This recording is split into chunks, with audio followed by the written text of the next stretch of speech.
You're listening to CFRN, the Christian Financial Radio Network.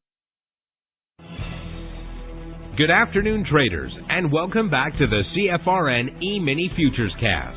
This is the daily broadcast of Indeterminate Length, where we discuss all things E-mini, along with some really big ideas on the finer points of trading gold, bonds, crude, sugar, the euro.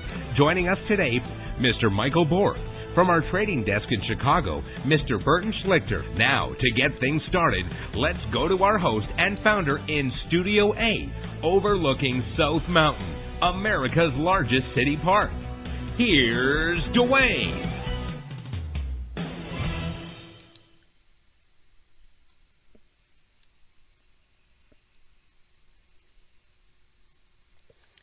Good afternoon. Welcome back. Today is Friday, 28th day of March. Yep, 2025. Thanks so much for joining us. Whoever you are, wherever you are, we're just glad to have you right here or right now. We do 2 live broadcasts every trading day. The first live broadcast is private. That's our live training room. So that one is reserved for members only and those who are taking their 1-week free trial. If you have not taken your 1-week free trial, when Michael comes on in about 50 minutes, he'll walk you through it up on the screen, step by step. We'll get your indicators up and running today. You'll have the weekend to get familiar with them. And then your trial will officially start Monday morning. Actually, we go to work Sunday night because that's when the Monday session starts, 6 p.m. Sunday night. For those who trade futures. Stocks, well, you got to wait till 9:30 Monday morning. But you know that. Now, when the live training room ends each day, we take a 30-minute break and come back for this broadcast, the afternoon broadcast, which, unlike the morning broadcast, is open to the public. That's everybody everywhere on planet Earth with an internet-connected device. There's 2 different ways you can join the afternoon broadcast live. The best way, you only have to do it once. Go to mytradingiq.com. Scroll down to where it says Noon Broadcast. Click the link, fill out the 30-second registration form, and you're done. What will happen going forward is that every trading day, you'll get an email about an hour before the broadcast starts.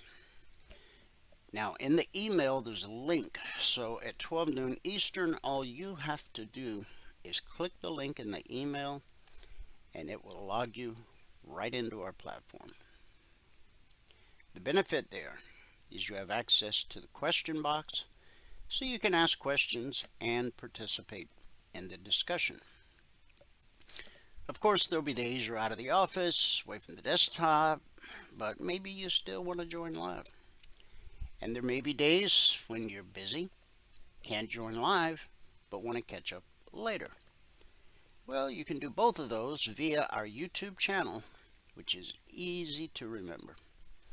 youtube.com/CFRN. Not only do we broadcast live every trading day on our YouTube channel, as we're doing right now, simulcasting, but we also archive each and every daily broadcast. Currently, there's over 2,700 daily episodes archived for your educational and viewing pleasure. And if you're new to the world of CFRN, it's a great way to get to know who we really are. Not just today, not just this week, but thanks to the power of YouTube, you can see how we've evolved over the years. You can scroll back 6 days, 6 weeks, 6 months, 6 years, even more. Obviously, you're not going to watch them all, nor do you need to.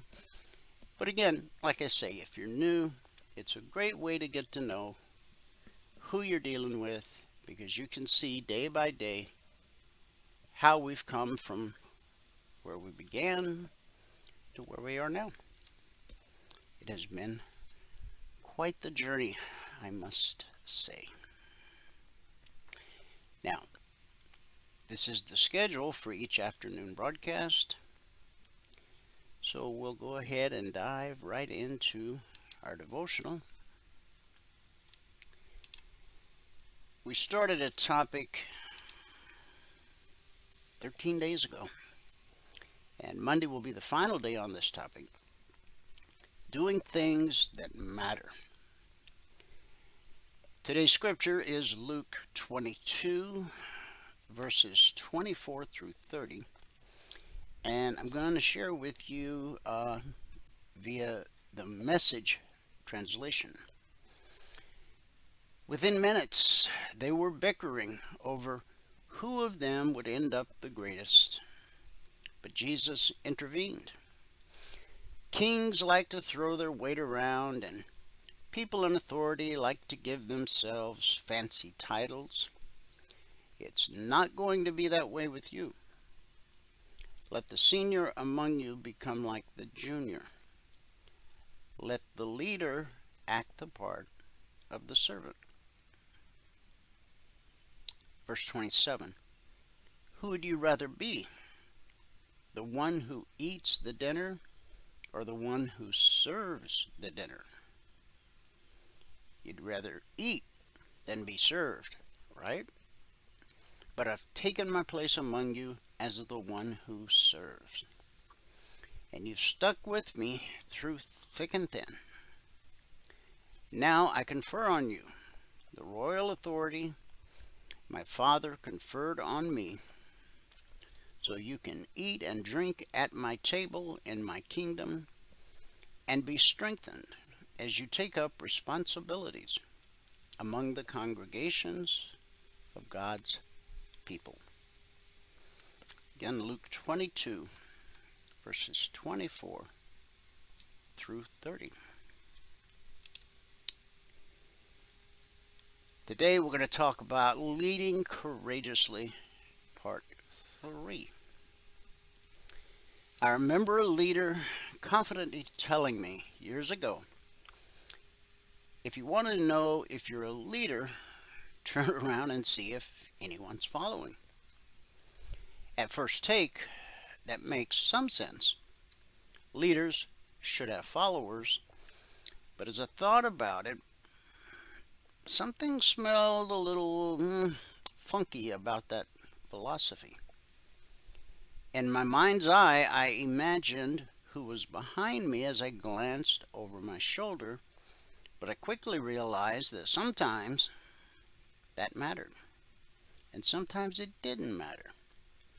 I wrestled with this because most believe that the best leaders have the most followers. But what I'm discovering is that often the people who have the biggest position have the most followers.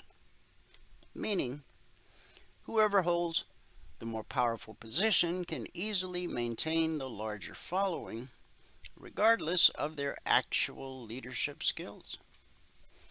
As a result, people seek greater power and position so they can claim greater leadership. But few are actually stirred about something that matters. Because sometimes when we do things that really matter in this world, we find ourselves standing on that limb all by ourselves. At times, great leadership comes at the price of being in a lonely place. But trusting that God has you. Many chase leadership in the form of greater esteem, larger titles, and bigger paychecks. But we need leaders who are looking to be gripped by what stirs the heart of God and to faithfully and courageously give themselves to that cause, no matter what it costs. On one occasion, the disciples argued about which one of them would be the greatest. And Jesus used that moment to revolutionize the idea of greatness and leadership by grabbing the servant towel and washing their feet. Leadership is not about people following you. Leadership is about you following God. It's not about who is behind you when you turn around, but it's about who's ahead of you. Is Jesus the one leading you? Our world desperately needs leaders who understand it's about following first. We must follow him as we dream wildly, live differently, love recklessly, and lead courageously. All things we've talked about over the course of this devotional. Do not be deceived by the world's standards of greatness or leadership. Jesus set the example of humility and courage every step of his life, all the way to the cross. Thank you, Jesus. Let's pray. Heavenly Father, thank you for showing us that true greatness comes through humility and service. Help us to follow your example, not seeking to be served, but to serve with love and faithfulness.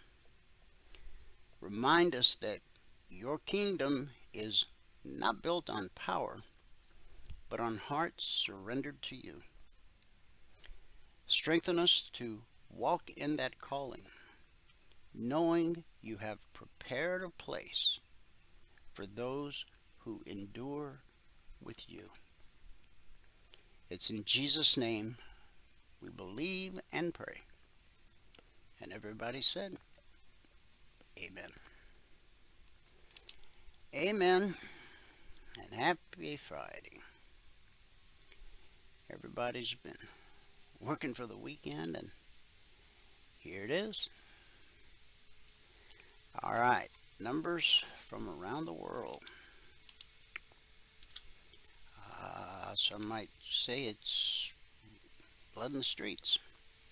If you were in the workshop last night, we discussed this possibility, and well, here it is, and I'll show it to you when we go to the charts.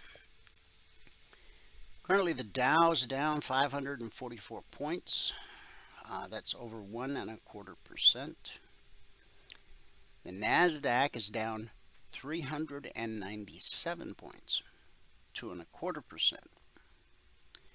S&P 500 is down 89. That's over 1.5%. And the Russell 2000 is down 42 points. That's over 2%. That's about as red as it gets. In the commodity basket, crude oil down 81 cents, trading 69.11 last. That's a drop of a little over 1%, or $810 per contract traded. Gold up $28.70, trading $3,119.60 last. That's a gain of almost 1%. Silver down 13 cents, trading $34.94 last. In the Asian markets at the close, the Nikkei dropped 679 points, almost 2%. The Shanghai fell 22. The Hang Seng dropped 152. And in the European markets, at the close, the FTSE was positive by, no, it's unchanged on the session, down less than a point. The DAX down 189 points, almost 1%. And the CAC down 65, again almost 1%. So that gave us a red day in Asia, is a red day for the UK, and it is a big red Radio Friday here in the US of A. Well, let's take a peek at the news, see what we got. Oh, this one just popped up on my screen. Where did that go?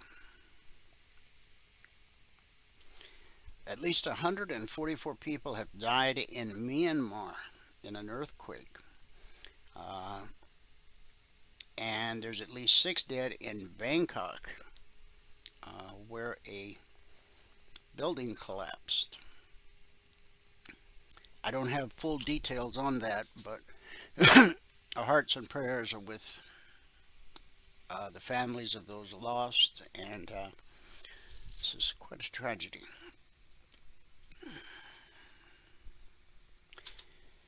Okay, to the news.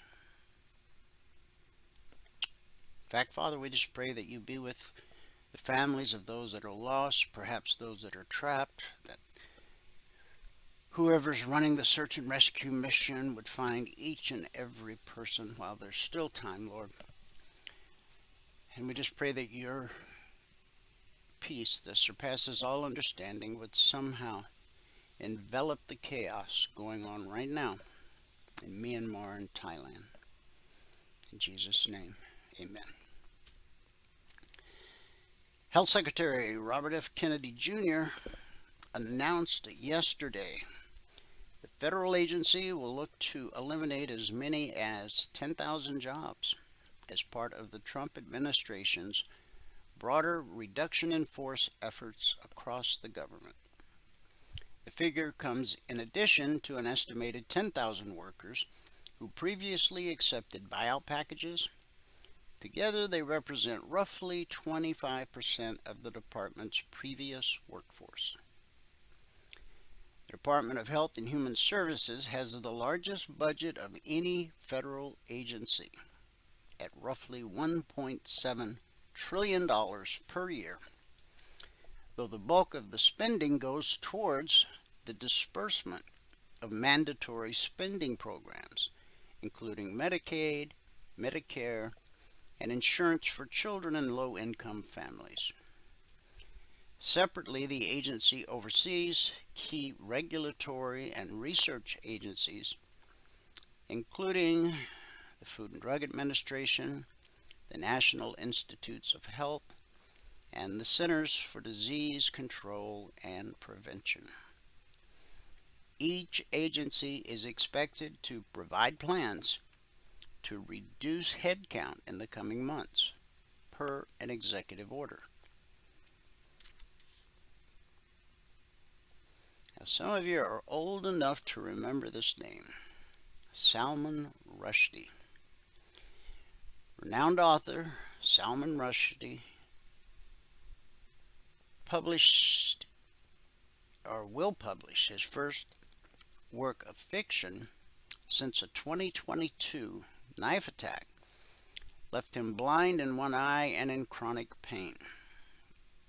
The 11th Hour is 5 connected short stories and novellas due to be released in November by Random House and follows last year's memoir of the violent episode, Knife. On August 12, 2022, the Booker Prize Award winner was starting a lecture in Western New York when a 24-year-old Hadi Matar ran on stage and stabbed Rushdie over a dozen times with a 10-inch blade. Rushdie spent 17 days in the hospital and lost the use of his right eye and most of the function of one hand. Last month, Matar was found guilty of attempted murder and assault and could face up to 25 years in prison. Since the attack, the 77-year-old author of 15 novels has described fiction writing as difficult. The Indian Natives 1988 novel. This is why I'm saying some of you in the audience are old enough to remember the name, but you probably haven't heard it in a while. In 1988, he published a novel, Satanic Verses, whose depictions of Prophet Muhammad were seen as blasphemous to many Muslims, prompting then Iranian leader the Ayatollah Khomeini to officially call for the writer's death. At least 6 people died and a number of others were injured after a submarine carrying dozens of tourists sank off Egypt's Red Sea coast yesterday. Officials said 39 people were rescued, with reports suggesting at least 2 of the victims were children. The region of the Red Sea is renowned for its coral reefs. The bottleneck-like geography has created a marine ecosystem where nearly 15% of corals, mollusks, and fishes in the sea are found nowhere else in the world.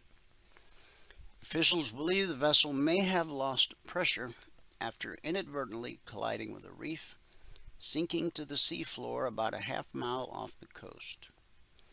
The operating company, Sinbad Resorts, claims to have 2 of just 14 tourist submarines in the world.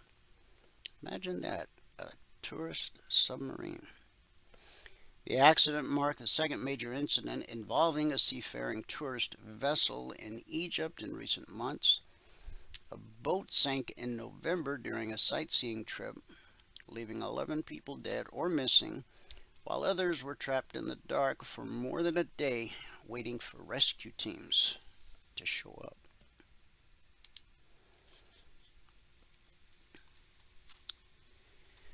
The Federal Reserve's preferred inflation gauge showed prices in February rose more than expected, re-intensifying the central bank's inflation battle at a time when it expects new tariffs from the Trump administration to push prices higher. The new reading makes it more likely that officials hold rates at current levels for longer as policymakers look for signs of how President Trump's policies will affect the U.S. economy in the months ahead. It looks like a wait-and-see Fed still has more waiting to do, according to Ellen Zentner, a chief economist over at Morgan Stanley Wealth Management. Today's higher-than-expected inflation reading wasn't exceptionally hot, but it isn't going to speed up the Fed's timeline for cutting interest rates, especially given the uncertainty surrounding the tariffs.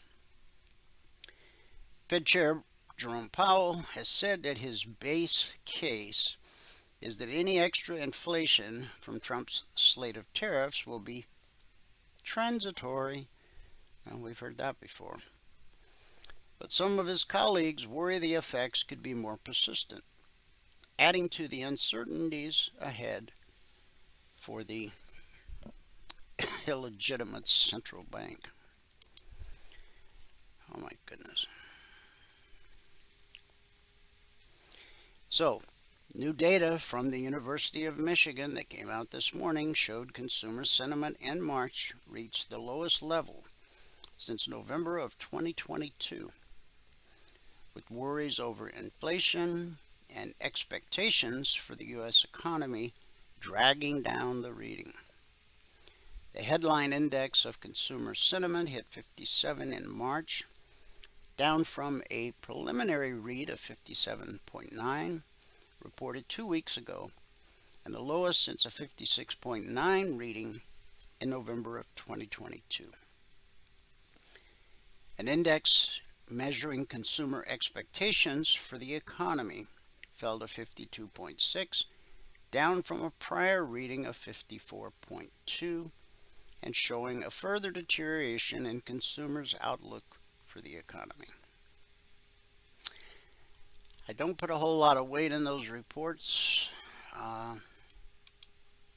but I'm just delivering the news, not making it. Wolfspeed, which trades under the symbol WOLF, WOLF. How clever. According to Reuters, shares slumped about 48% on Friday. In fact, they're down 48% right now, hitting their lowest level since 1998, a day after the chipmaker appointed a new CEO amid its struggles to improve its financial position.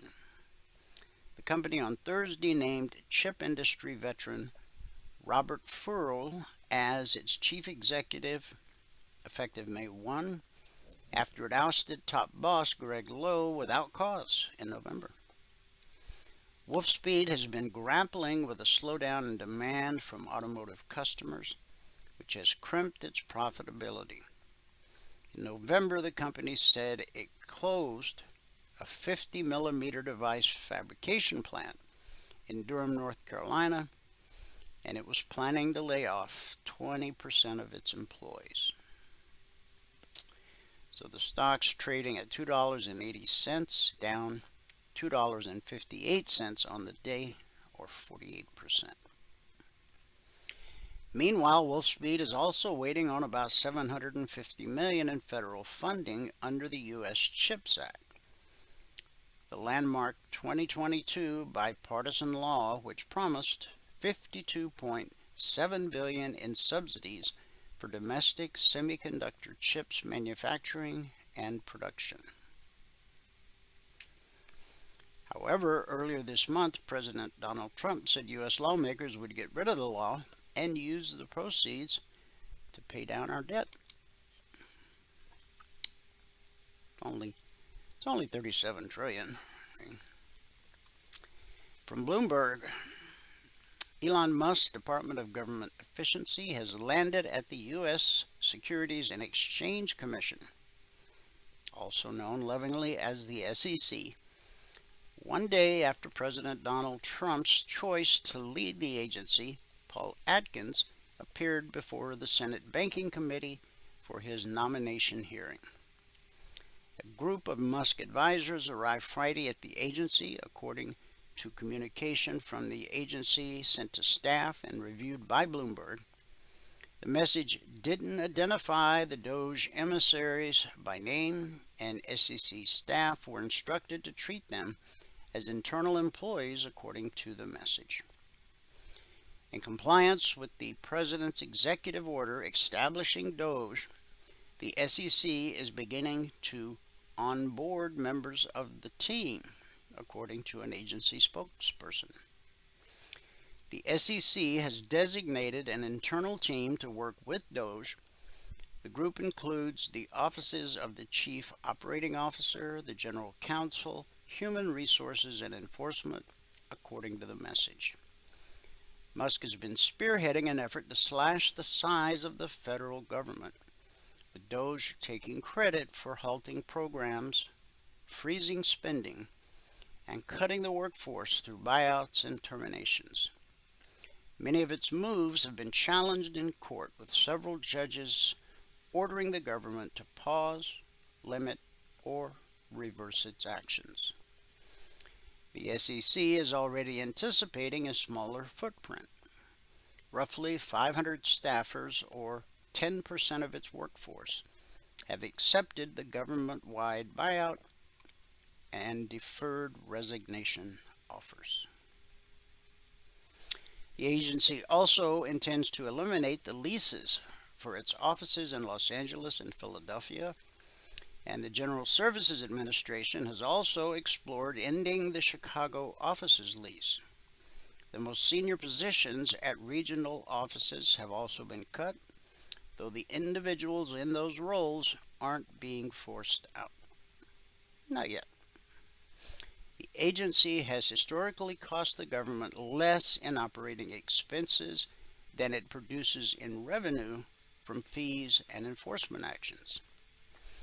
In effect, the SEC pays for itself and costs taxpayers nothing, according to a group of Columbia Law School professors who wrote in a blog post about that this month.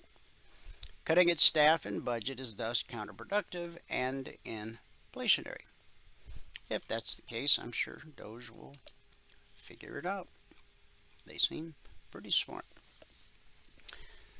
From Bloomberg, since Donald Trump's return to the White House, U.S. companies have all but abandoned the green bonds that were once touted as a way for corporate America to have a hand in fixing the planet. Only one such U.S. dollar bond from an American firm has hit the market in 2025. A $350 million note from Oglethorpe Power in January, marking the slowest start to a year in at least a decade. For years, the main sellers of the bonds have included banks and utilities, with household names like Apple and Walmart also occasionally making splashy issues. Now companies are shifting their approach to the climate cause after emboldened Republican leaders have stepped up their attacks on investments that try to achieve environmental goals such as cutting emissions. Yeah. Bonds funding environmental projects known as green bonds, but are the most commonly sold type of ESG debt. Yeah, just another horrible mistake from the Biden administration that we're going to have to live with for quite some time. All right. On the home front, Logic 247. That's our 24/7 around-the-clock E-mini alert service. We're currently in week 347. Over the last 347 weeks, we've issued over 19,200 individual handcrafted alerts. And what we've averaged on a weekly basis is 20% or less of the alerts being stopped out based on market structure and a very simple process we teach all of our passport holders in their one-on-one mentoring sessions. Valerie did the recap this morning at 6:30 a.m. Eastern, so some things may have changed since then. Of course, she'll do a final recap for the week this afternoon. Last week, we ended up with 44 alerts issued and 17% being stopped out. This week, we're at 33 with 14% so far being stopped out. Again, what we've averaged over 347 weeks and over 19,200 alerts is 20% or less on a weekly basis. There's a couple weeks we printed over 20%, like 23, 24, and we've had some weeks where we actually printed zero, and then a whole lot in between, which is why I say 20% or less.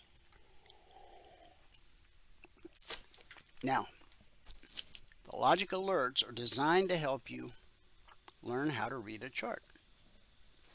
If you're going to become a trader, you want to be able to look at any chart, any time frame, any market, and with the use of our humble indicator set, instinctively know what the next high probability move is. You can trade the logic alerts if you want. Every alert has an entry price, an initial target, often additional targets, and then a final trade to target. The logic alerts can come out anytime around the clock. Futures trade around the clock. We have traders around the globe. Our day session is their night session and vice versa. Now, long before we had Logic 247, and I mean long before, in 347 weeks, that's a long time. But way before there was such a thing, we had our original alert service, the concierge trade alerts. Now, they do not come out around the clock. They're posted, when possible, 5 minutes ahead of the open. Now, Wednesday, I posted them 5 minutes ahead of the open, Wednesday night, because the Thursday session begins Wednesday night at 6 p.m. Eastern. Just like the Friday session, today's session began last night, Thursday night at 6 p.m. Eastern. But on Wednesday night, we had an unusual gap down. And futures, you typically only see a gap on Sunday night after the market's been closed a day and a half, and occasionally in earnings season, when one of the big names has a huge hit or a miss. And when there is a gap on Sunday nights, it typically closes within a couple hours or inside the same session. I'm speaking of the indices. But this week it took a little bit longer. So I'll show you that when we go to the chart. Now, last night I sent a note, as I do, out in the Telegram discussion group, both the members only and the public discussion group, that said I'm not going to publish the CTAs before the market opens tonight. I mean, it's only been the last couple months that I've been experimenting with that 5 minutes ahead of time, and it really works out great most of the time. But these are definitely not normal market conditions, so I thought I would wait a little bit last night, and I did. So it was 7:35 p.m. Eastern when all of our members and all of our trial members received all of these targets. The ES, the Dow, the Russell, crude oil, the NQ, gold, and silver. Now, all alerts are created on the 30-minute chart. So when we go to the 30-minute chart, keep in mind that the targets that you see, all of these here, were published not on the first candle, not on the second candle, not on the third candle, but 5 minutes into the fourth 30-minute candle. Okay? And if you're a member or trial member, make sure you read this information and that you understand it. If there's something you don't understand, be sure to ask. Okay? All right. Let's take a peek at the chart. Here's the daily.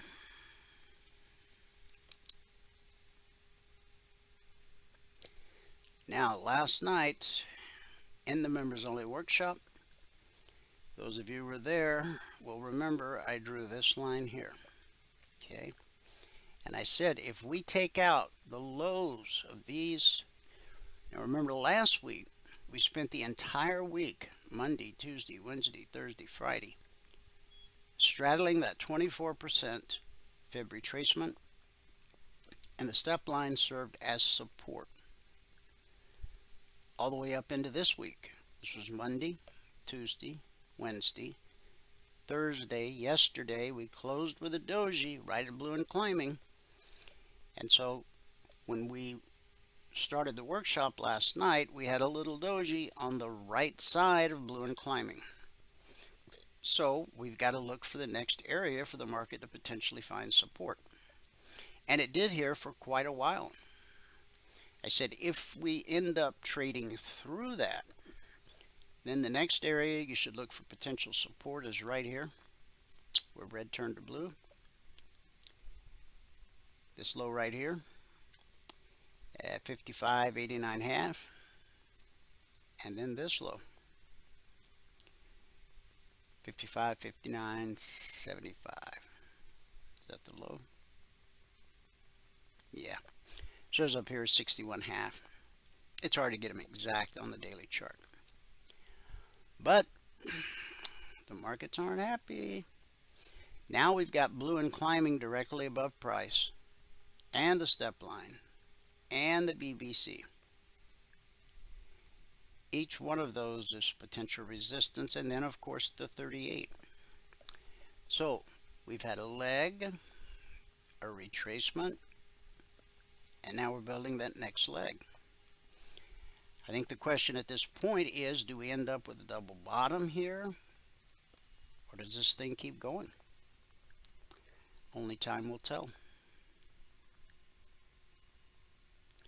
Now, I encourage you to spend 2 minutes with the daily chart of whatever you trade, whether it's futures, stocks, crypto, Forex, ETFs, because institutional traders, the ones with massive account size that trade in huge size, they look at daily, weekly, and monthly charts the way you and I look at 30-minute charts, 5-minute charts, tick charts, and range charts. So by spending 2 minutes with the daily chart before you start trading on your smaller time frame, you're able to identify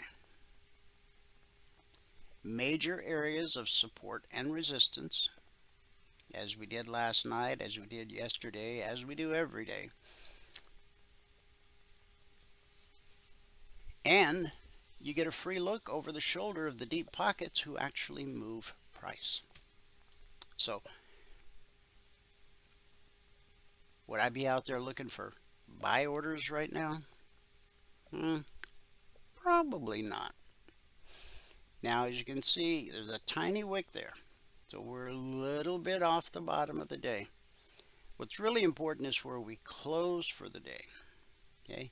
Do we get back above this horizontal line? So we had support, support, support. That's where that horizontal line I drew in the workshop last night came from. Next potential support, right here, right here, and then right here. And we are using reverse fibs because we've gone from a multi-year uptrend to a downtrend. So in a downtrend, you draw your fibs from the high to the low. In an uptrend, you draw from the low to the high. If we break this low put in on March 13th, then we'll have to click here, grab this guy, wait till it turns green, and then drag it down. Now for years we did that as price kept rising. Okay, we moved the top line because we had regular fibs drawn from the low to the high. But it's a different ball game now. And that little wick just disappeared. So looks like we're pretty much low of the session. All right. If you missed last night's workshop, if you remember, go to the Telegram channel and give it a look. Okay. All right. 30-minute chart of the ES. The vertical line separates today, Friday. Back here's Thursday. Back here's Wednesday, Tuesday, Monday. You get the idea. Now, when price drops to a weekly zone, we expect support till proven otherwise. When price rallies up to a weekly zone, we expect resistance until proven otherwise. So from support to resistance, back to support, back to resistance, back to support, back to resistance, back to support, back to resistance, back to support. That was all yesterday right there. Now when the markets opened last night, again the targets didn't go out until 7:35. Our workshop started at 8 p.m. Eastern. So we opened right at a weekly trading zone. And we got a leg and a retracement. Remember, that's always how price moves, in legs. You get a leg, a retracement, a leg, a retracement, a leg, a retracement. So we got a retracement back up to the zone and the BBC. That's what we call resistance times 2. Because when price pulls back to the BBC, the pullback holds more often than not. And again, when price rallies up to a zone, we expect resistance until proven otherwise. Here, here, here, here. Okay. So, about 2:30 a.m. this morning, we finally took out this low, setting up a beautiful opportunity down to the short target from 57.25 roughly to 57.21. That's 4 points. You, of course, only need 2 points to get your goal for the day. Market found support. You have to scroll way left. You'll see why. Support will always send the market looking for resistance. Remember, the pullback to the BBC holds more often than it doesn't. It held, and it held, and it held, and it held. And then here's the 9:30 opening candle on Wall Street, right here. And then the 10 a.m. Look at the size of that candle. And now here we are. This is the 12:30 candle. Now 56.30, there's still one more weekly zone below. But you see how as price was coming down, you had what I call the perfect stack. Price, step line, red and falling, BBC. But notice that the step line is starting to hook to the right. When the step line crosses from the left side to the right side of red and falling, we typically will get a retracement back to the BBC. Now, that would require a pretty strong rally going into the close on a Friday. So, you got to trade what's in front of you. This zone is 56.30/31, and the low so far 33. Now these are the zones that were published Monday morning at 6:15 a.m. Eastern. We've published the zones for our members every week since December 14th of 2009, a little over 15 years. And here we are on Friday, and those zones from Monday morning are still doing their job. Okay, expect support in this area, especially now. Maybe we just get a bounce back up to the zone, consolidate sideways. In doing so, the BBC will drop. But what's most important is how we end up closing today. I don't think it's going to be pretty. I mean, could a rally come out of nowhere? Like I said, you got to embrace all possibilities. On the Dow, here's where we opened. We dropped into blue and climbing, which is support, and sent us up to the BBC, which is resistance. The pullback held, as it does more often than not, and it sent us right down to the short target at 42,465. Support. Now, where did that support come from? Well, the market told us yesterday that was an important price, important area. So when price revisited that area, what happened? Bounced us up to resistance. The pullback held, and it held, and it held, and it held until, well, right here we had another run to the target. That support pushed us back to the BBC, and then we dropped again to the target, and this time we traded through it. Now, Only three things happen when price encounters a weekly zone. 70% of the times, consolidation. 20% of the time, rejection. 10% of the time, the slice. That's when a 30-minute candle slices through a zone like it's not even there. When that happens, and that move runs out of steam, price typically will retrace back to the zone it sliced through, and then continue in the direction of the slice. And that's exactly how that played out. And notice the step line, it's starting to hook right too. Now, we still got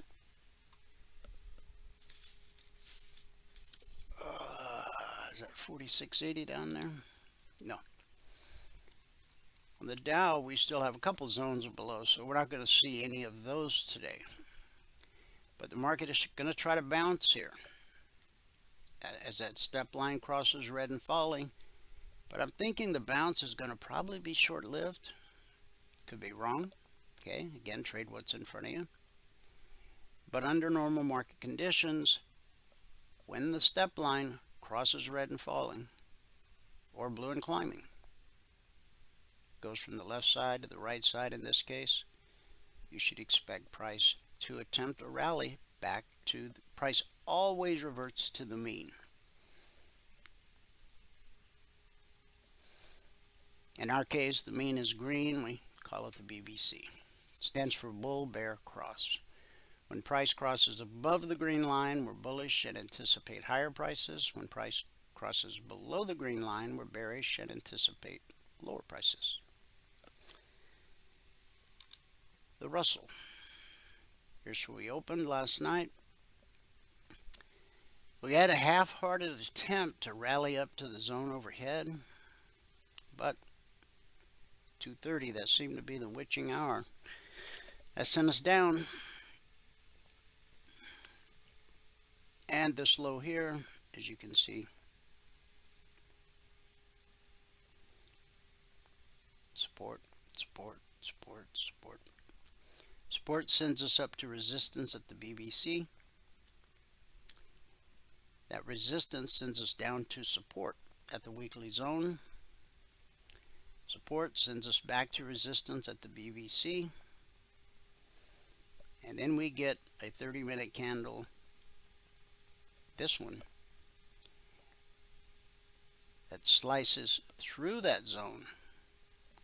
And there was so little buying interest, we didn't get that little pullback to the zone that we expect. We just kept going. And now we're consolidating at a weekly zone, 2036/37. The step line, as you can see, these were parallel coming down, but now the step line's starting to hook right. And as the step line crosses red and falling, we would anticipate a retracement back to the BBC. NQ. So the market opened last night. Got a little leg, a retracement, and then a leg that took us right to the short target. And then through the target. Consolidated at the zone. That's what happens 70% of the time. Support sent us to resistance, back to support, back to resistance, back to support, right at the zone. Support sent us to resistance at the BBC, and then we get the big drop. And another slice through the zone like it wasn't even there, but no buying interest. It takes financial commitment for price to rise. And institutional traders just weren't willing to commit. So at the second to lowest weekly zone on the NQ, we're currently consolidating. The step line is starting to angle to the right. If it crosses red and falling like the other markets, look for an attempt at a retracement back to the BBC. There's so much heavyweight and FUD on this market. I don't know if we'll get it today. FUD is fear, uncertainty, and doubt, of which we have plenty around the world. Okay, crude oil. Here's where we opened last night. This kind of went sideways.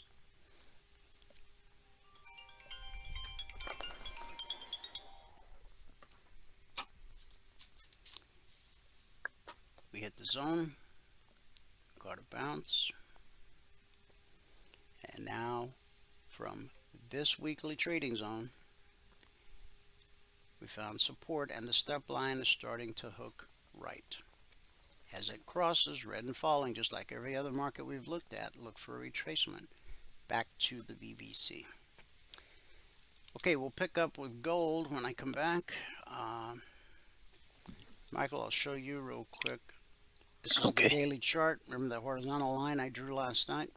We sat on top of it for quite a while this morning, and now we've traded through it. So next spot is right here. Right here. Yep. It's coming. And then here. It's coming. Exactly what we talked about last night. We said if because this area served as support for 1, 2, 3, 4 days, breaking that is kind of a big deal. So anyway, we'll pick up with gold, guys, when I come back. For now, Michael's going to give us a recap of what happened in the live training room this morning. Okay. And do a little live trading on the TradingView platform. Here we go. Here we go. Okay, looks good. All right. Well, good afternoon, everyone. Today is Friday, the 28th day of March, 2025. Now, I did not work. There we go. All right. If you have not taken a free trial with us and you want to take a free trial with us, let me just refresh this and get rid of that. All right, if you did not take a free trial with us and you want to, click on the purple button right here. That's going to bring you to this web page right here, where all the way ask for is your name, your email, and your phone number. Down at the bottom, TradingView. You need to give us a TradingView login ID. All right. If you don't give us that, you're not going to have the charts that we use in the morning session. If you have an NinjaTrader, you can give us a NinjaTrader machine ID if you want to use the charts that we have on that, but it won't be the same stuff that we're using in the morning.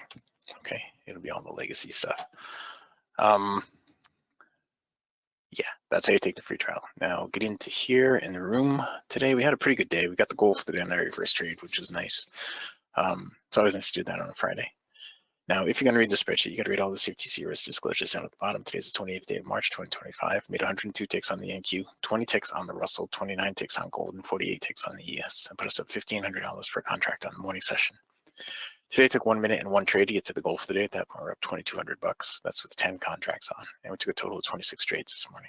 So on the month now, we're up $25,700 over 15 trading days, averaging $1,713 per contract per 2-hour trading day.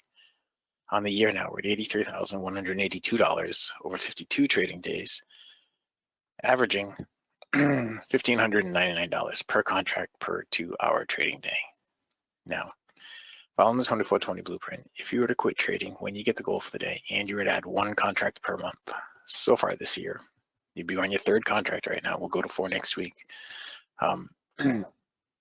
But so far this year, you'd be up $16,787. That is, you'd be on your 3rd contract right now. So far this month, you would be up $7,627, I believe, quitting when you get the goal for the day. So that's only working 132 minutes this month. Is that right? Yeah, 132 minutes this month. So whatever that is divided by 60, 2.5 hours. And you'd be averaging $2,000 per hour, right? Pretty good money if you can get it. Now, we didn't trade a ton this morning. There were some nice trades, but we didn't trade a ton. Now let's go all the way back here to the beginning of the gold.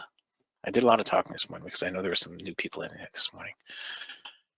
So I did a lot of talking. This was our very first trade on gold, was right here. We picked up 22 ticks on that trade. Right, and then the next trade we took right here on gold, we stopped out, went down to 12.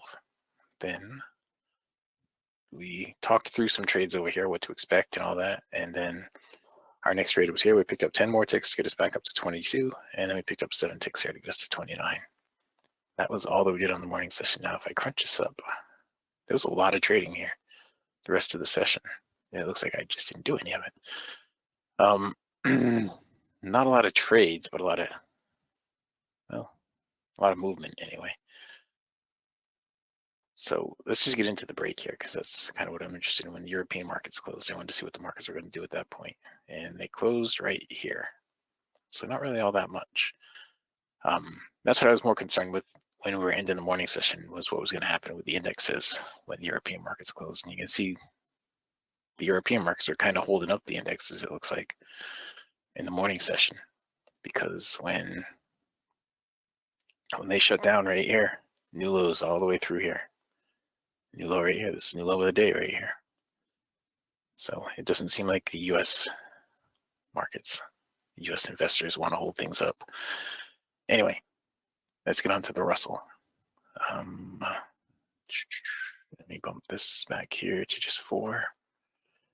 And let's get to the Russell now. Okay, is Wesley in here right now?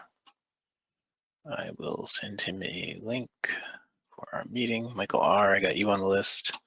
Mark, Michael, Ronnie, Wesley. That's today. All right, so on the Russell, here we are. Our very first trade of the day was right here on the Russell. We went minus 25 ticks. We stopped out on that one, minus 25. Then we got it right back here. We picked up 35 ticks on that. That got us to plus 10. And we didn't trade again until all the way over here, and we got another 10 ticks. So we only had those 3 trades on the Russell today that we took. It doesn't look like I missed a whole bunch in here, right? I stopped out on this one. I took that one. And there was one more trade in here, I guess, that I missed right there. That went up 19 ticks, and then it came back down. I remember talking about that, but I had missed it by the time I talked about it. And it looks like there was one right here. That would have been a nice break-even trade for me. And this one right here that I got 10 ticks on. So I didn't miss anything on the Russell. There really were only like 4 or 5 trades this morning. During the break, that carried on. There was one trade right here during the break, which would have been good. One trade right here that would have worked out. One trade right here that, I don't know if that's 10 ticks down right there or not. If it were 10 ticks down, it would have gone to break even, but I would have been waiting for it to get up to here to short it. So it might have still stopped me out anyway. The next trade was right in here. That definitely would have stopped me out. And this right here, another 10 ticker. And this one right here would have stopped me out. So the Russell was not very forgiving there during the break.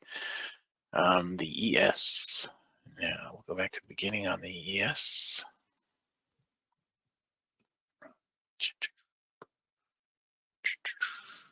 Here we are. All right, so our very first trade was right here on the ES. We got to break even on that one. Then next one was over here. We got to break even on that one. Then we got to break even on that one. So we had break evens on the first 3 trades. Wow. Then finally here we picked up 8 ticks on that, and 5 more there to get us to 13, and 1 there to get us to 14. Then, I'm sorry, we had 1 to get us to 14. Then we went from 14 to 20, then 20 to 28, then 28 to 40, then 40 to 48 somewhere. At the end of the session, we had 1 more. Probably right in here, we had 1 more 8-tick trade. We went from 40 to 48 ticks. And that was where we wrapped it up for the morning session on the ES. Now, during the break, if you just look at these numbers right here, this is a 7 range, right? There aren't a lot of those numbers that are, 4 or greater. There's a lot of them that are less than 4. And so most of those that are less than 4, it's showing that there's no follow through. When you finally get into the chop right here, then you start to get some good numbers right here. 5, 7, 5, 4, 6, 6, 4, 5. This 3 would turn into more. This 2 would not have. So the market was trending a bit today. And when it's trending, the divergence trades don't work out as well. If you're in here and you're a partner in here and you didn't go to last night's partners meeting, you should really watch that meeting. Okay, I went over some stuff in that meeting that I think I tried to show today in the room as much as I could, but it'd be worth watching for you. Okay. Let's see. So during the break, there were some, I don't need to go through each one individually. There were some nice trades in there during the break. Right now, the blue is leading into the oversold right here. It should do a big leg down right now, so you should get a flat spot down here at the bottom. All right, you shouldn't be looking to trade long right here. You should be getting a flat spot, and you are getting a flat spot. The NQ we had, yes, we had a fair amount of trades on the NQ this morning too. We didn't have a ton of trades altogether comparatively. Like last Friday, we had 60-something trades. Today, we had a third of that. But this is all into yesterday. Wow, where did all the trades go? The first trade here on the NQ looks like it was a break even. Then we had a bunch of small trades. We never had a really big trade. We had one 40-tick trade today on the NQ. That was our big trade. But it went from break even to a +4, then a +12 to get us to 16. Then a break even, then a +8 to get us to 24, then a +5 to get us to 29, 27. There's a +3 to get us to 27. Then a +4 to get us to 31. Then we went from 31 to 74, and went from 31 to 71, then 71 to 99, then 99 to 102. I don't know what happened there where I stopped putting in the trades. But those were the trades that we did on the NQ. A 4-tick, a 16-tick, well, went from 4 to 16 to 24 to 27 to 31 to 71. 31 to 71 was our big trade. 71 to 99, that was a pretty big trade. And then 99 to 102 was a 3-tick trade right at the very end. And that was all that we did. All right, so there was just a trade right here on the NQ, right there. Now, one of the things that I pointed out this morning that I said in the partners meeting last night, if you're just coming in here on YouTube right now, then let me just say this. If you haven't taken a free trial, go here to mytradingiq.com, click on the purple button. There is no credit card required for the trial. When you click on that, you can be brought to this registration page. If you sign up for the trial now, you get all of next week with the trial, okay? You get all of next week too. So, that said, one of the things I said last night is when you have long leg lengths, you're going to get a lot of flat spots. So the trade to take when you get a lot of flat spots is a conservative trade with the trend. All right. What that means is if you blow the YBR, you can get rid of the slingshot and just trade when you're coming out of the overbought. If you blow the YBR, all right? There are like 11 in a row of those that worked this morning. So you blow the YBR, you wait till it comes out of the overbought, and you take the trade. That would have been right there. It would have been right there. It would have been right there. Yeah, you see all these trades, right? It would have been right there. Was one. Right there was one. Right there was one. Right here. This one would have been the first one that didn't work out. Right there. Okay. And right there. You know, if you don't continue the trend, then you're not trending anymore. So then you might want to be a little more aggressive and take the aggressive trades, or just switch completely to being aggressive and take the divergence trades. But once you did continue the trend down here, then you should start looking for those again. Okay. See what I mean? I don't think I said that this morning. On my average ticks per day for each market, do I have any statistics? I have the spreadsheet that goes back over 10 years. You can come and look at it right here. There is 15 business days so far in this month, and this is what I got on the NQ, this is what I got on the Russell, this is what I got on the gold. Do you have a link to this, right, Dan?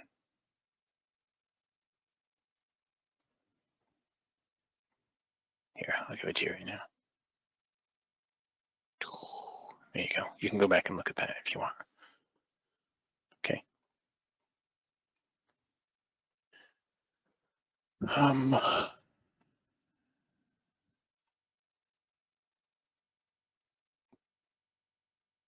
That is out in the public, so anybody that wants that link, you can all go and look at that if you want to, if you don't have it already. I just put it out there. I'll put it in the other chat box too, so you can actually click on it.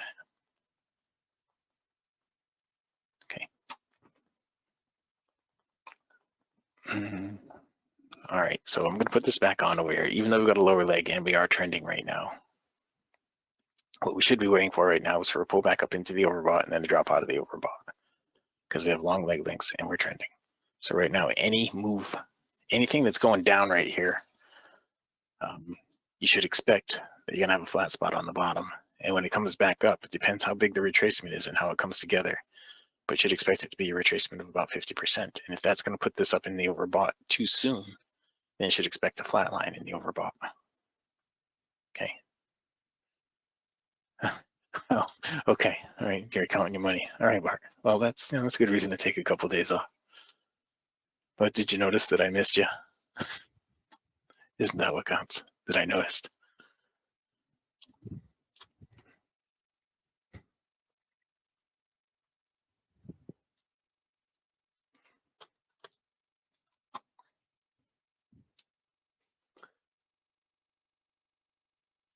All right.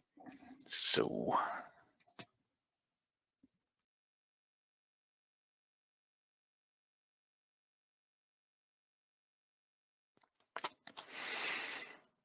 what we need now is we want this to retrace just a little bit more. Okay, over here, that's what we're looking for on this. And this got into the oversold. It didn't pull back very deep to be in the oversold. I mean, you can take the trade right here if you want to. It's in a little bit of an uptrend right here, but I have a feeling it should pull back to about right here. And there it is. That's what I was talking about. So it should have this kind of leg length right now. Okay, this kind of leg length right here.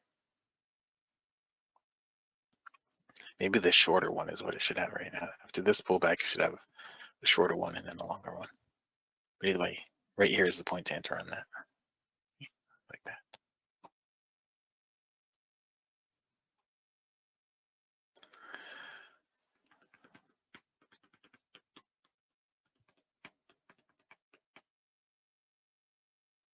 All right, so over here on the NQ right now, we'd like to see a pullback up here, get that into the overbought, and then have it drop out of the overbought. That's what I'd like to see over there. This is going down a little deeper than I thought it was gonna. Well, it's about 50%. Right about here. That's about right.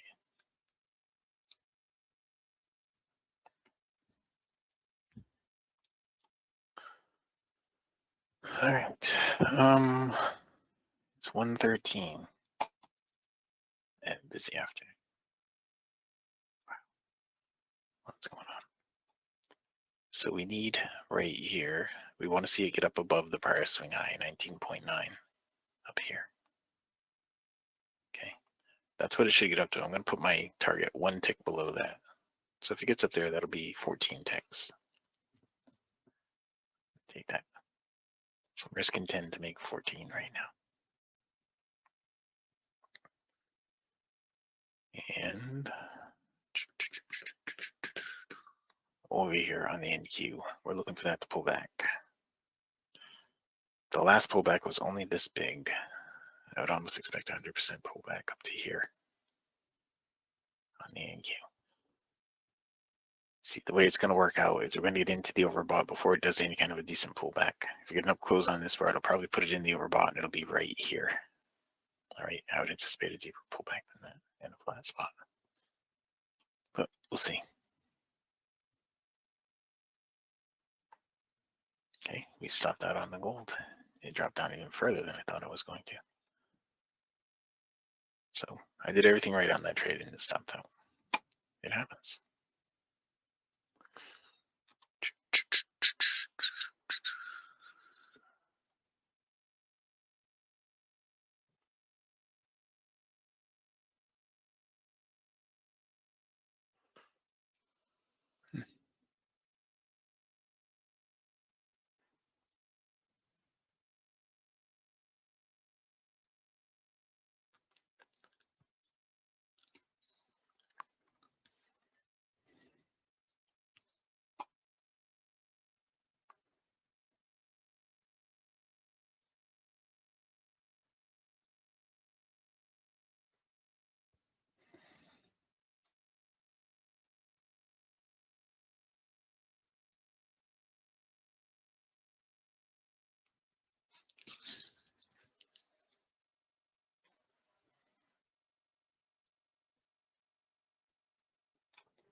All right.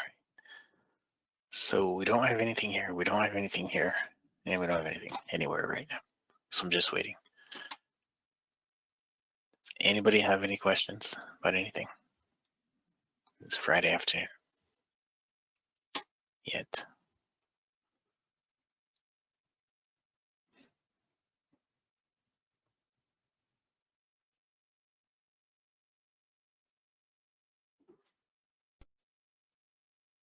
Okay.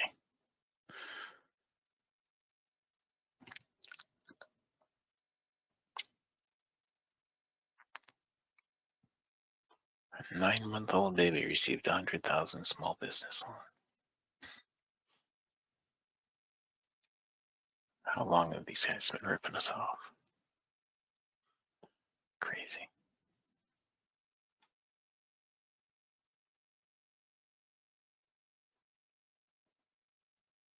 The Small Business Association. Yeah.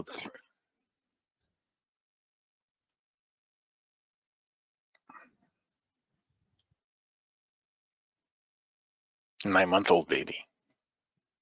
9-month-old baby, yeah. $330 million in loans to kids 11 and under. It's craziness. All right. There was a short here on the NQ. Now, the entry, the open of this bar right here would have been the spot to enter, but you see how far it's pulling back right here? It's probably going to do 100% retracement. So you could enter anywhere right here because it's already got the flat spot, or you could wait till it pulls back a little bit more, which it might do. Okay. It should go down, but here, there, it did go more, right? So now I'm going to short right up here, right? Now we should have a retracement down to about right here on this, right? This is the stuff I was going over in the meeting last night. Now that hits 50, there it is, that hit 50. Now my stop goes to break even, and I'm going to lock in some profit on this. Minute 90.75, we'll go down to 87.75. There's 12 ticks, 16 ticks, 20 ticks. There it is, 20 ticks. All right. Did you all understand why I did that? I didn't short the open right here at this bar because it should have gone up to there. This was a big leg down. It hadn't done a serious retracement. Now it's done the retracement of that leg down. What we should get right now is a big push down right now is what we should get. Push down this big, right? This big. So if you didn't see the partners meeting last night, go and check it out. All right. What we're getting down here are just great indications of when we should start looking for an entry. Do I trade all day? No, Dan. After this meeting is done, after I'm done here in 11 minutes, I have 4 more meetings today that I have to do. And a whole boatload of other stuff that I got to try to get done in the rest of my life. So it's going to be a busy day. So no, I'm not going to trade all day today for sure. So over here, goal for the day and put the mouse away. That is what it's all about. I'd done it in 1 minute this one. I'd been done at 9:27. Didn't even take a whole minute this morning. I'd been done in less than a minute. The gold has done pretty good retracement right here. You could have shorted the open of that bar. It's too easy to do right now, and I didn't do it. But it should make the leg down like this right here, or at least get down to the swing low right here. Okay. But no, a bunch of things happened. We'll say happened. That I have to take care of today before it gets dark. Unfortunately, we had the time change, so it doesn't get dark for another 7 hours. So I have a lot of time left.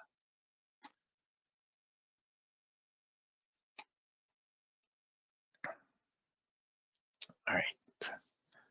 So we're waiting right now. Okay. So bigger picture.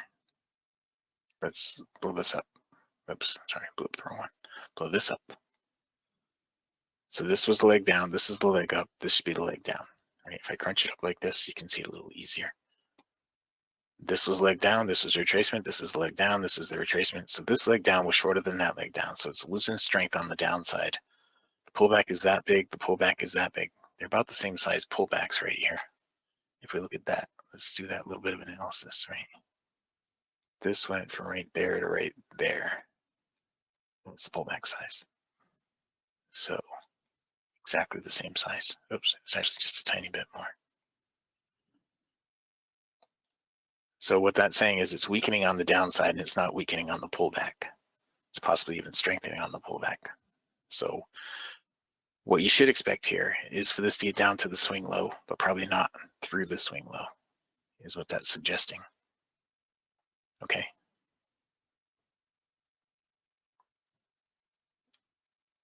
Not usually, Dan. It depends if I'm really distracted or if the markets are really awful. but they're not usually that bad. And I'm usually not that distracted. You know, if something goes really haywire in my life, like, you know, I have to run to the hospital or something like that.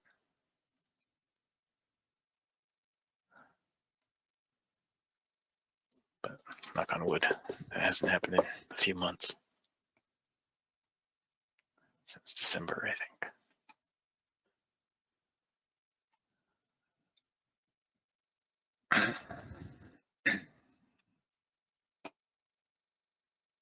All right. So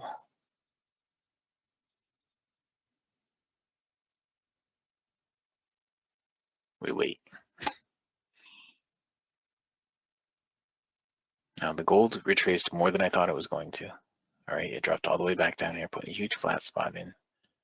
Then it ran up here and started to move back down. It didn't quite get into the overbought to give you the short trade. It might get into the overbought right now to give you the short trade, but the pullback, when it does, is going to be up here. So that's not really going to be conducive to the flow of the market. And what I mean by that is it's not going to give you any kind of a trend. Now, that's not a bad thing. What it's going to give you is some pretty good chop. If you draw the line on the chop, go across right there and across right here. Okay, so if it puts us up here and it gets us into the overbought, if it puts us like right here and it gets us into the overbought, then that would be a good spot to short, and it should get back down toward this level down here. Even if it only goes halfway, that's still plenty. All right, so it's going to take an up close on this bar, and this is a 9-tick range bar, right? So it's got the low of the bar right here at 17.8, so it's going to have the high at 18.7. 18.7. This is where the high is going to be right here. That's the high right there. So it's not quite there yet, but you are in the overbought, but you have the black line with it. So it's not an actual trade here either. Not a divergence trade anyway, and that's the only trade you take here. Okay, it's going to go a little further, I think, and then push down. Over here, the gold right now is in a down leg. It should go down below this level right here. So if we did get a down close, and that did actually bump down into the oversold, I guess it is in the oversold a little bit right there. So if you bought the open, your stop should be a break even right now. I wouldn't expect much out of that though. Back over here, if you're doing the conservative trade and you waited until it dropped out of the overbought right here and you shorted right in here, okay, and you're in profit on that right now, and that should try to get down here. All the way down here is where it should go, but I don't think it's going to. I think it's going to stop here. You'll see it down here. This will get into the oversold on the down close of this bar, and then it might flatten out a little bit before it moves up again. You'll see that happen right now, I think. See this right here just got into the oversold. Came down off of that level that I drew there.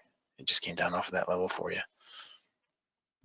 And this didn't print on that last bar. When I refresh this, it's going to be down in the oversold. There it is, and there's the flat spot in the oversold that I was just telling you about. You see it all, right? If I describe it to you, you see it.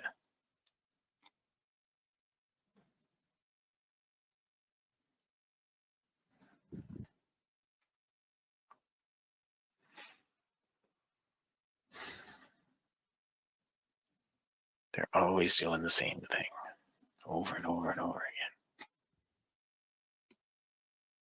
again. And they change around, obviously, a little bit, but you get a feel for it.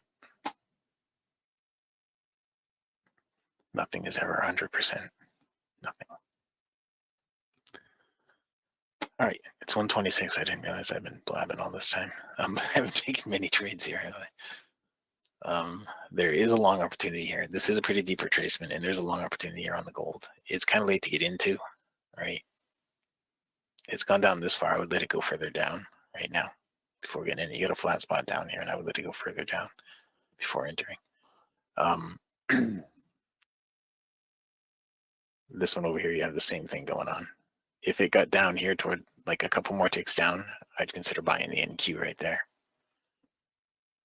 There it is, right in there. Because right now you're down at the bottom, the swing low right here, right? I was expecting this to give us this leg length down, but I'm expecting to find a little bit of support right here at this level, is what I would think. You'd find a little support right there at that level. And push it back up, maybe up to right here. Okay, but this is the leg length down that it should be doing. And the gold is moving up from right in there. Okay.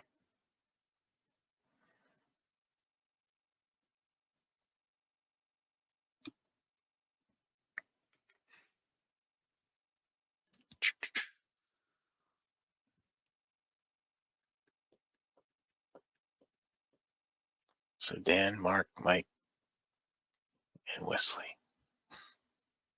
No, Dan. Sorry, Dan, you're not on the list today. Sorry, I just saw your name. That's why I put you in there. You're not on the list today. Ronnie, that's the one. All right.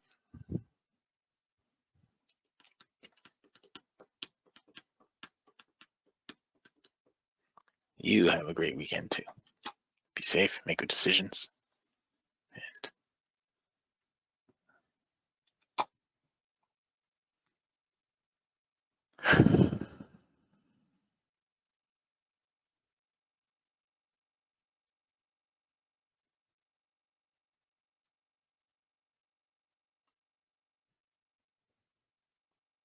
330 million worth of loans to people under the age of 11.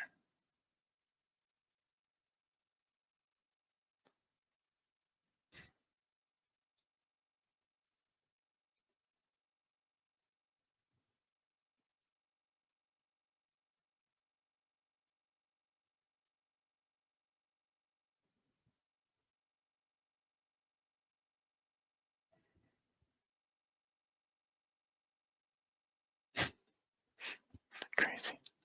Crazy.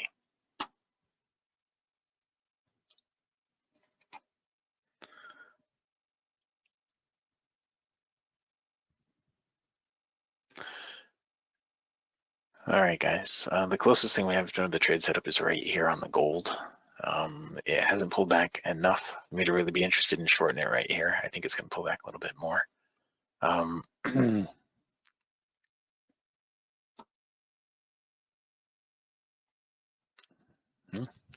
I was mistaken. It did pull back enough. Okay, well, pull back enough. I didn't get into it, but it's pushing down right here. So if it does push through here, you should have a nice leg length like this. Okay, that's what you should get. But I'm not in it. And we are just about out of time. So I am going to show you how to take the free trial. If you go out here to mytradingiq.com, go to mytradingiq.com, click on the purple button right here. There's no credit card required for the trial. If you click on that purple button, it's going to bring you to this registration page. Just fill out the form, right? When you fill out that form, you down here, if you don't have a TradingView login ID, Dwayne, I did this after the meeting last night. When you click on this thing, it brings you to this page right here. If you don't have a TradingView login ID, TradingView right here is at the top of the page now. Just looks good. Watch the video, click on the link, and get your ID and give that to us. All right? That's all you got to do. All right, and that is it. With that, I can pass it back out to fabulous Phoenix, Arizona in Studio A, overlooking South Mountain, America's largest city park. Dwayne, if you are ready.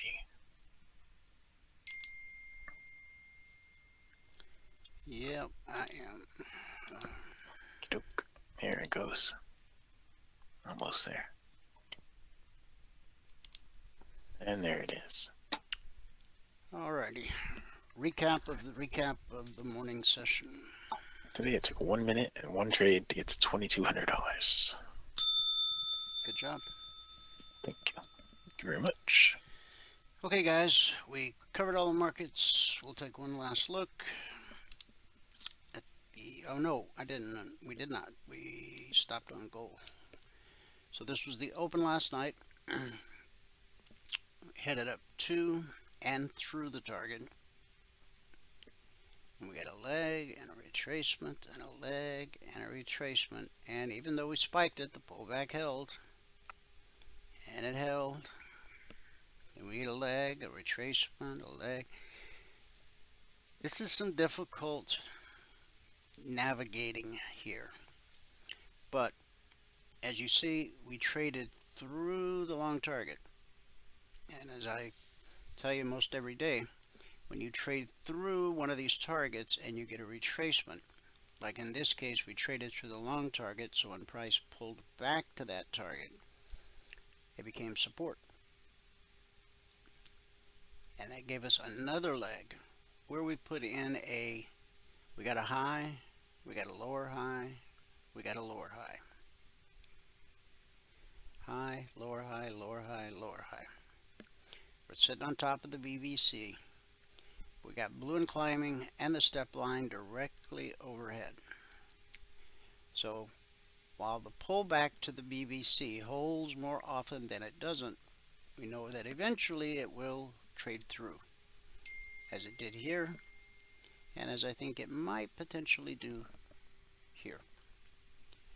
And if it does, then I would consider something like 3108 down to 3106, just very conservative. That would be $200 per contract traded. Nice little window of opportunity. But you got to be patient and see what's going to happen here. Now we're only 3 minutes into the life of this candle. So the question at this point is, does the pullback hold or do we trade through? You got to be patient and you'll find out. Silver. Here's where we opened last night. We're above the BBC, that's bullish, but we got blue and climbing directly overhead. Now, on the way up, blue and climbing is your friend, but once blue and climbing gets across the top of price, then it becomes potential resistance because it's probably on its way to becoming red and falling, which is bearish. Blue and climbing is bullish, red and falling is bearish. And so indeed it walked price right back down to the BBC where we consolidated, and then we overcame red and falling to put in the high of the session for silver, which is 35.49 half. Back to the BBC and then a lower high, back to support and then a lower high, and eventually we get below the BBC and we have that perfect stack, price, step line, red and falling, BBC. Now you see they were parallel all the way down to where we hit the short target. Short target was based off this right here from yesterday. So we hit it, overshot it a little bit, then caught a bounce, nice bounce, but the step line kept us from moving any higher. And the step line hooked right, but now it's pointing lower. It didn't officially cross red and falling. So we may still dip lower. Obviously this low is potential support at 34.70 half. And then you got potential support right here, 34.65. And then you got the weekly zone at 34.55/56. With silver, it only takes 2 pennies to get your goal for the day. Now, it may not be the best market for someone who's learning how to trade. but it can be a good market. Okay, so you might want to cut your teeth on something like the S&P or the Dow or even crude or gold.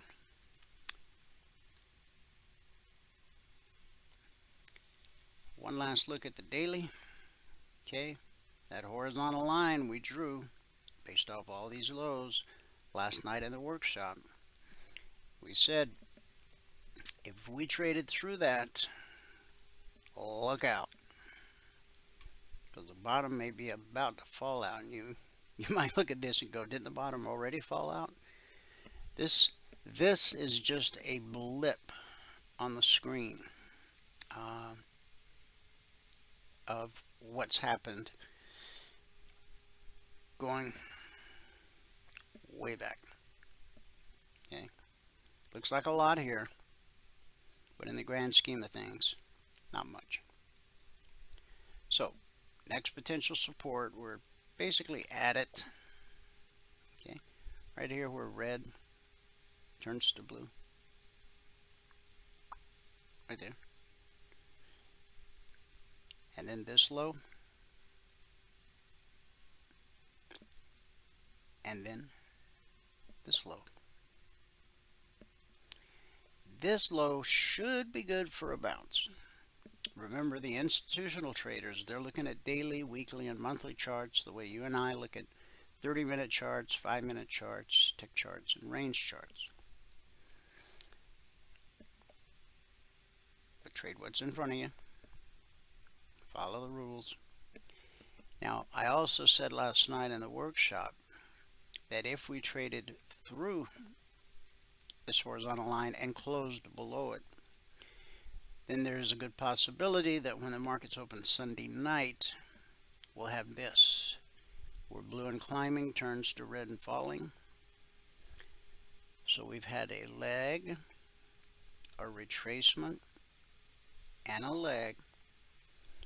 So we're most likely going to end up either with a double bottom, or we're going to take out this low from March 13th, and there's a whole lot of room below us. Okay, so Sunday night should be pretty interesting and pretty active. To become a member, send an email to support@cfrn.net. In the subject line, put your name, your phone number. I'm not going to call you, but we will send you an info-packed email that explains what it means to become a passport holder. And there will be a link in the email that you can click to actually become a member. 9 out of 10 new traders fail because they don't have anyone to teach them how to trade. But I bought all these books. Nothing wrong with that. I watched all these YouTube videos. That can be sketchy sometimes. Okay. I bought this course. It came with these indicators and a PDF. I got a PDF too. Well, I don't want to say there's anything wrong with any of those things. But I can say this with a very clear conscience. None of those things are a replacement for a living, breathing teacher. Putting on, taking off trades, live in real time, explaining every move he makes, every trade he takes, and the reason why, and answering your questions at the same time, while you're trading along in your demo account to qualify to go live.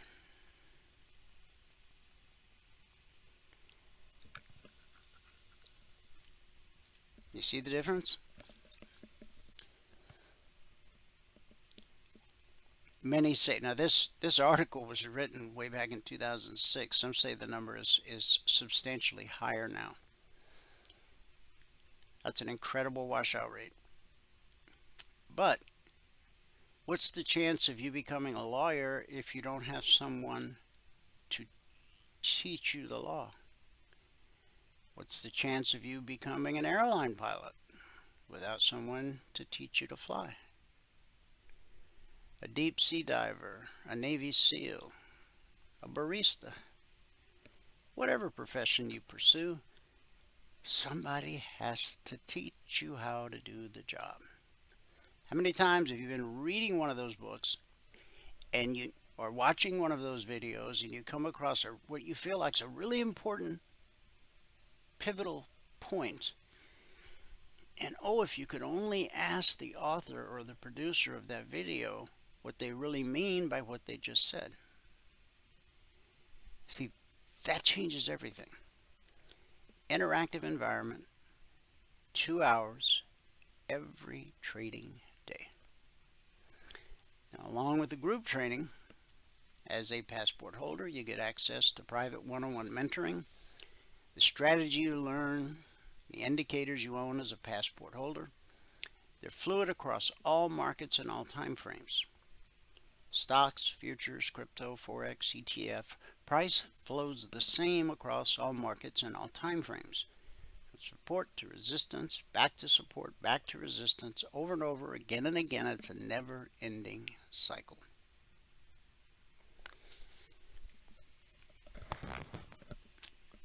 Why? That's how markets work. That cycle's been in place since the inception of the markets and will remain in place until the markets cease to exist. Again, because that's how markets work. As a passport holder, you'll get the Logic 247 alerts around the clock, the concierge trade alerts every evening the second they're published. On Monday mornings at 6:15 a.m. Eastern, you get the weekly trading zones. Once the zones are published Monday morning, they're carved in stone for the entire week. They don't change in any way whatsoever. As a passport holder, you're able to attend the members-only workshop every Thursday night, just like the one we had last night. And you get the golden key to open all the private channels in Telegram. There's hundreds of those workshops in the workshop channel. That, of course, is a private channel, but as a passport holder, you will have access to all Telegram channels. Okay? Everything a trader needs, all under one roof. One low price. Let's wrap this week up with our good word for the day. Now, many of you trade part-time, many of you trade full-time. Either way, trading is a business. So ask yourself, is your business struggling? Psalm 46:1. God is our refuge and strength, always ready to help in times of trouble. When your business is failing, you can lose your sense of security, your peace of mind, even the ability to sleep. It affects your family. If that's where you are today, hear these words. God is our refuge and strength, always ready to help in times of trouble. Clear your mind for a moment and think about this. Everything you have belongs to God, including your trading business, right? Or any other business you might own. He's the owner, you're the manager. So when trouble comes, you have the right and the responsibility to go to Him for help and expect Him to turn things around for you. When nobody else was catching fish, Jesus told the disciples where to find a boatload of them.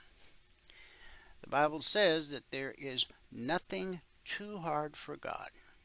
Jeremiah 32:27. And that includes the problem you're facing and the situation you are in right now. The writer of Proverbs says, "Trust in the Lord with all your heart. Do not depend on your own understanding. Seek His will in all you do, and He will show you which path to take. That's Proverbs 3, verses 5 through 6. And He can guide you through the advice of a friend who is succeeding where you're failing. Proverbs 15:22. Plans go wrong for lack of advice. Many advisors bring success. Sometimes this calls for changing your policies, products, or personnel. And that takes courage and commitment. But if you have built your business on a foundation of integrity, fairness, quality products, and good service, you have the right to go to God in times of trouble. Ask for His help and expect to receive it. That's our good word for today and for the week. Thanks so much for tuning in. Whoever you are, wherever you are, may God continue to richly bless you with His mercy and with His grace. And I'll see you at the bell.